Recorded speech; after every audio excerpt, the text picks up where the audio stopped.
Good morning. I am your physics teacher, 7th standard physics. Electricity lesson பார்த்துட்ருக்கோம். Last கிளாஸில் நம்ம electric சர்க்யூட்டில் simple and parallel circuit பற்றி பார்த்தோம். கண்டக்டர்ஸ் இன்சுலேட்டர்ஸ் பற்றி பார்த்தோம். அதனை கண்டினியூட்டியாக தான் இன்றைக்கி நம்ம எஃபெக்ட்ஸ் ஆஃப் எலக்ட்ரிக் கரண்ட் பற்றி பார்க்க போகிறோம். You performed many experiment with electricity in class 6 and learned quite a few interesting facts. இல்லையா, நம்ம 6th படிக்கும் போதே எலக்ட்ரிசிட்டி லெசன் படிச்சிருக்கோம். அதில் நிறைய எக்ஸ்பெரிமெண்ட் மூலயமா நிறைய இன்ட்ரெஸ்டிங் விஷயங்கள் வந்து நம்ம தெரிஞ்சிருக்கோம் இல்லையா.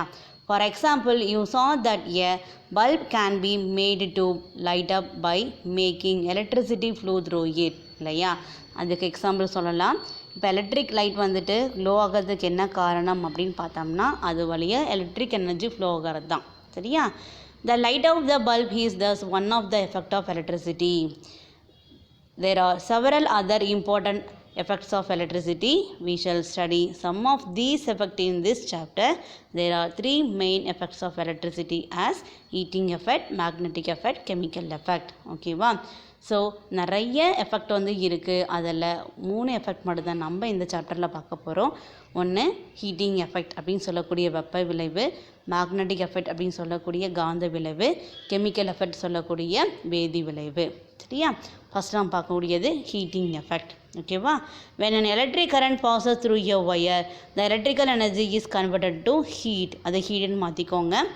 அப்போ ஒரு ஒயர் வழியாக எலக்ட்ரிக் கரண்ட் வந்து பாஸ் ஆகும்போது எலக்ட்ரிக்கல் எனர்ஜி ஹீட்டாக கன்வெர்ட் ஆகுது அப்படின்னு நம்ம சொல்கிறோம்.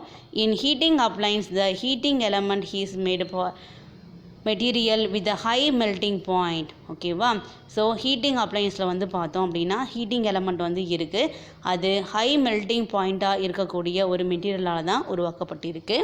And example of such a material is nichrome. So அந்த ஹை மெல்ட்டிங் பாயிண்ட் இருக்கக்கூடிய எலமெண்ட்டுக்கு என்ன பேர் அப்படின்னு பார்த்தோம்னா நிக்ரோம். ஸோ நிக்ரோம்ன்றது என்னென்னு பார்த்தோம்னா and alloy of nickel, iron and chromium சேர்ந்தது தான் நம்ம என்னென்னு சொல்கிறோம், நிக்ரோம் அப்படின்னு சொல்கிறோம். சரியா. இல்லை பாருங்கள், ஒரு எலக்ட்ரிக் கெட்டில் கொடுத்துருக்காங்க பாருங்கள். இதில் எலக்ட்ரிக்கல் எனர்ஜி ஹீட் எனர்ஜியாக கன்வெர்ட் ஆகுது நம்மளுக்கு கொடுத்துருக்காங்க பாருங்கள். இங்கே அதுக்குள்ளே இருக்கக்கூடிய எலமெண்ட்டுக்கு என்ன பேர், நிக்ரோம். ஓகேவா. இதில் வந்து பார்த்தோம்னா அந்த நிக்ரோம் வந்து பார்த்தோம்னா எலக்ட்ரிக்கல் இன்சுலேஷனால் நல்லா கவர் பண்ணி இருக்குது அப்படின்னு நம்ம சொல்கிறோம். ஓகேவா. கவனிங்க. The heating effect of electric current has many practical application. The electric bulb, geyser, iron box, immersible water heater and based on this effect. ஓகேவா. அப்போ எலக்ட்ரிக் கரண்ட்டு போகிறதுனால ஹீட்டிங் எஃபெக்ட் ஆகக்கூடியது வந்து பார்த்தோம்னா நிறைய ப்ராக்டிக்கல் அப்ளிகேஷன்ஸில் வந்து இருக்குது. அதில் வந்து எலக்ட்ரிக் பல்பு, கெய்சரு, அயன் பாக்ஸு, இது எல்லாமே நம்ம எக்ஸாம்பிள் சொல்லலாம். இதில் எல்லாத்துலேயுமே ஹீட்டிங் எஃபெக்ட் வந்து இருக்குது அப்படின்னு நம்ம சொல்கிறோம். சரியா. These appliances have heating coil of high resistance. இதில் யூஸ் பண்ணக்கூடிய காயில் வந்து பார்த்தோம்னா ஹை ரெசிஸ்டன்ஸ் இருக்குது அப்படின்னு நம்ம சொல்கிறோம். ஓகேவா. Generation of heat due to electric current is known as the heating effect of electricity. சரியா. இப்போ எலக்ட்ரிக் கரண்ட் போகிறதுனால ஹீட் எனர்ஜி ஜெனரேஷன் ஆகிறதுனால தான் ஹீட்டிங் எஃபெக்ட் ஆஃப் எலக்ட்ரிசிட்டி நம்ம சொல்கிறோம். ஓகேவா. Next factor affecting heating effect of current. ஓகேவா. அந்த ஹீட்டிங் எஃபெக்டை அஃபெக்ட் பண்ணக்கூடிய ஃபேக்டர்ஸ் என்னென்னு பார்த்தோம்னா electric current, resistance, time for which current flows. ஓகேவா. நம்ம கொடுக்கக்கூடிய கரண்ட்டு எவ்வளோ ரெசிஸ்டன்ஸ் இருக்குது, எந்த அளவுக்கு நம்ம கரண்ட்டு பாஸ் பண்ணுறோம், இதை 3 பொறுத்து தான் ஹீட்டிங் எஃபெக்ட் வந்து இருக்கும் அப்படின்னு நம்ம சொல்கிறோம். சரியா. அடுத்து பார்த்தோம்னா எலக்ட்ரிக் ஃபியூஸ். இந்த எலக்ட்ரிக் ஃபியூஸ் எல்லோரும் பார்த்துருப்பீங்க. நம்ம வீட்டில் வந்து பார்த்தோம்னா எலக்ட்ரிக் போர்டில் வந்து இருக்கும், பார்த்துருப்பீங்க. சரியா. எலக்ட்ரிக் ஃபியூஸ் வந்து பார்த்தோம்னா ஒரு சேஃப்டி டிவைஸ்னு நம்ம சொல்லலாம், ஒரு பாதுகாப்பான சாதனம் அப்படின்னே சொல்லலாம். கவனிங்க. Electric fuse is a safety device which is used in household wiring and in many appliances. சரியா. நம்ம ஹவுஸ்ஹோல்டு வயரிங்கில் வந்து பார்த்தோம்னா ஒரு சேஃப்டி டிவைஸாக நம்மளுக்கு யூஸ் ஆகுது. அது இல்லாமல் நிறைய அப்ளைன்ஸில் வந்து பார்த்தோம்னா சேஃப்டி டிவைஸாக யூஸ் ஆகுதுன்னு நம்ம சொல்கிறோம். சரியா. Electric fuse has a body made up of ceramic and 2 points of connecting the fuse wire. ஓகேவா. இந்த ஃபியூஸ் வந்து பார்த்தோம் அப்படின்னாக்கா செராமிக்கால் ஆக்கப்பட்டிருக்கு. அது இல்லாமல் இந்த ஃபியூஸ் கனெக்ட் பண்ணுறதுக்காக 2 பாயிண்ட் வந்து இருக்குது. அதுக்கு நடுவில் தான் நம்ம இதை ஃபிக்ஸ் பண்ணுறோம், இந்த ஃபியூஸ் ஒயர் வந்து ஃபிக்ஸ் பண்ணுறோம். ஓகேவா. The fuse wire melt whenever there is overload of the current in the wire. இந்த ஃபியூஸ் ஒயர் வந்து எப்போ மெல்ட் ஆகும் அப்படின்னு பார்த்தோம்னா ஒயரில் அதிகப்படியான கரண்ட் வந்து ஃப்ளோ ஆகும்போது அது நடக்கும். This breaks the circuit and help is preventing damage to costly appliances and to the wiring. சரியா, அந்த கனெக்ஷன் கட் ஆகிறதுனால நம்ம யூஸ் பண்ணக்கூடிய காஸ்ட்லி அப்ளைன்ஸும் சரி ஒயரிங்கும் சரி டேமேஜ் ஆகாமல் தடுக்குது அப்படின்னு நம்ம சொல்கிறோம். சரியா, in electrical device a glass fuse is often used. This is a small glass tube in which lies the fuse wire. ஓகேவா, இந்த எலக்ட்ரிக்கல் டிவைஸ் வந்து பார்த்தோம் அப்படின்னா சின்ன கண்ணாடி ஃபியூஸ் மாதிரி இருக்குது அப்படின்னு நம்ம சொல்கிறோம்.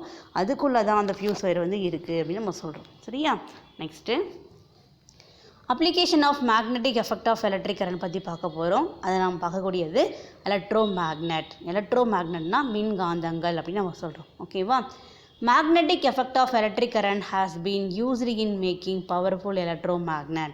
சரியா, இந்த பவர்ஃபுல் எலக்ட்ரோமேக்னெட்டில் வந்து பார்த்தோம்னா எலக்ட்ரிக் எனர்ஜி போகிற வரைக்கும் அது மேக்னெட்டிக் எஃபெக்ட் வந்து இருக்கும் நம்ம சொல்கிறோம். சரியா, so electromagnets are also used to remove the splinters of steels or iron in hospitals dealing with eye injuries. சரியா, ஏதாச்சும் கண்ணில் பாதிப்பு ஏற்படும் போது இரும்பு தூசு இரும்பு துகள்கள் இல்லை ஸ்டீல் இந்த மாதிரி ஏதாச்சும் இருக்கும்போது இந்த எலக்ட்ரோ மேக்னெட்டை வச்சு தான் கண்ணில் இருக்கக்கூடிய அந்த பகுதியை வந்துட்டு ரிமூவ் பண்ணுவாங்க அப்படின்னு நம்ம சொல்கிறோம். சரியா, electromagnets are used in many appliances that we use in our day-to-day life, namely electric bell, cranes and telephone. ஓகேவா, ஸோ இன்னும் எங்கெங்கெல்லாம் நம்மளுக்கு யூஸ் ஆகுதுன்னு பார்த்தோம்னா எலக்ட்ரிக் பெல்லில், க்ரெயினு, டெலிஃபோனில் வந்து யூஸ் ஆகுதுன்னு நம்ம சொல்கிறோம். Let us know how the magnetic effect of electric current is applied in telephone. சரியா, நம்மளோட டெலிஃபோனில் எப்படி இந்த எலக்ட்ரோ மேக்னெட்டோட எஃபெக்ட் இருக்குது அப்படி பற்றி நம்ம தெரிஞ்சுக்கலாம். டெலஃபோன் தொலைபேசி அப்படின்னு சொல்ல தான் டெலஃபோனு. கவனிங்க, இதை வந்து இம்பார்ட்டன்ட் 5 மார்க்கு, ஈஸியான 5 மார்க்கு தான், சின்ன பாயிண்ட் தான், ஈஸியாக மெமரி பண்ணி எழுதி பார்த்துக்கலாம். அதனால் இதை உடனே படித்து எழுதி பாருங்கள். In telephone a changing magnetic effect cause a thin sheet of metals. அந்த thin sheet of metals தான் இங்கே என்னவா இருக்குது, டயாபிராமாக இருக்குது, டு வைப்ரேட். ஓகேவா, ஸோ டெலிஃபோனுக்குள்ளே வந்து பார்த்தோம் அப்படின்னா ஒரு சின்னதாக ஒரு மெட்டல் ஷீட் மாதிரி இருக்குது, அதுதான் மேக்னெட்டிக் எஃபெக்டை வந்து ஏற்படுத்துது நம்ம சொல்கிறோம். சரியா, the diaphragm is made up of a metal that can be attach to மேட்டர்னால என்ன பண்ணோம், அட்ராக்ட் பண்ணோம் அப்படின்னு நம்ம சொல்கிறோம். சரியா, the diaphragm is attach to spring that is fixed to the ear pieces. அந்த இயர் பீஸில் வந்து பார்த்தோம் அப்படின்னா ஸ்ப்ரிங்கோட இந்த டயாபிராம் வந்து ஃபிக்ஸ் ஆகிருக்குன்னு நம்ம சொல்கிறோம். When a current flow through the wire the soft iron bar become an electromagnet. சரியா, அப்போ கரண்ட்டு ஃப்ளோ ஆகும்போது அந்த சாஃப்ட் அயன் பார் வந்து என்னவாக மாறுது, எலக்ட்ரோ மேக்னெட்டாக மாறுது. ஓகேவா, இந்த பிக்சரில் பாருங்கள், இதுதான் சாஃப்ட் அயன் பாரு, கரண்ட்டு ஃப்ளோ ஆகும்போது என்னவாக மாறுது, அது எலக்ட்ரோ மேக்னெட்டாக மாறுது. அந்த தின்னாக இருக்கக்கூடியதான் என்னது, டயாபிராம். ஓகேவா, so diaphragm become attracted to the electro magnet. ஓகேவா, ஸோ டயாபிராம் என்ன பண்ணுது, இந்த எலக்ட்ரோ மேக்னெட்டால் அட்ராக்ட் ஆகுது. As the person on the other end of the line speak, his voice causes the current in the circuit to change. சரியா, அப்போ other எண்டில் பேசக்கூடியவங்களால் current வந்து என்னவா மாறுதுன்னா வாய்ஸ் சேஞ்ச் ஆகுதுன்னு நம்ம சொல்கிறோம். This causes the diaphragm in the earpiece to vibrate, produce sound. சரியா, அதன் காரணமாக தான் டயாபிராம் நம்மளுக்கு வந்துட்டு என்ன ஆகுது, வைப்ரேட் ஆகுது. அந்த வைப்ரேட் ஆகிறதுனால தான் சவுண்ட் வந்து ப்ரொடியூஸ் ஆகுது அப்படின்னு நம்ம சொல்கிறோம். ஓகேவா, ஈஸி 4 பாயிண்ட்டு தான் இந்த 5 மார்க்குக்கு, படித்து எழுதி பாருங்கள், இம்பார்ட்டன்ட் கூட. ஓகேவா, நெக்ஸ்ட் நம்ம பார்க்கக்கூடியது கெமிக்கல் எஃபெக்ட் ஆஃப் எலக்ட்ரிசிட்டி. ஓகேவா, கெமிக்கல் எஃபெக்ட்னா வேதி விளைவு. Chemical reaction happens when electricity passes through various conducting liquids. சரியா, நார்மலாக நம்ம சாலிடு மட்டும்தான் எலக்ட்ரிக்கல் எனர்ஜியை கனெக்ட் பண்ணுது. நம்ம சாலிட்னு சொன்னோம்னா மெட்டல்ஸ் தான் நமக்கு எலக்ட்ரிசிட்டியை வந்து கனெக்ட் பண்ணுது அப்படின்னு நினச்சிட்டு இருந்தோம். ஆனால் என்னாகுது, லிக்விடுமே வந்து பார்த்தோம் அப்படின்னா எலக்ட்ரிக்கல் எனர்ஜி வந்து கன்வெர்ட் பண்ணுது. அந்த எலக்ட்ரிக்கல் எனர்ஜி கன்வெர்ட் பண்ணுறது கண்டிப்பாக அது என்ன ரியாக்ஷனை ஏற்படுத்தும் அப்படின்னாக்கா கெமிக்கல் ரியாக்ஷன் வந்து ஏற்படுத்தும் அப்படின்னு நம்ம சொல்கிறோம். சரியா, this is known as chemical effect of electricity. ஓகேவா, இதுக்கு இப்போ தான் நம்ம என்ன சொல்கிறோம், கெமிக்கல் எஃபெக்ட் ஆஃப் எலக்ட்ரிசிட்டின்னு சொல்கிறோம். சரியா, you will learn chemical effect of electricity in your higher classes. சரியா, இதனோட கண்டினியூட்டி வந்து நீங்கள் 8th ஸ்டாண்டர்டில் வந்து கொஞ்சம் டீப்பாக படிப்பீங்க. ஓகேவா, ஸோ இதோட நம்மளோட லெசனோட பாயிண்ட்ஸ் எல்லாம் முடியுது. நெக்ஸ்ட் கிளாஸில் லெசனோட எவாலுவேஷன் பார்ட் வந்து பார்க்கலாம். தேங்க்யூ.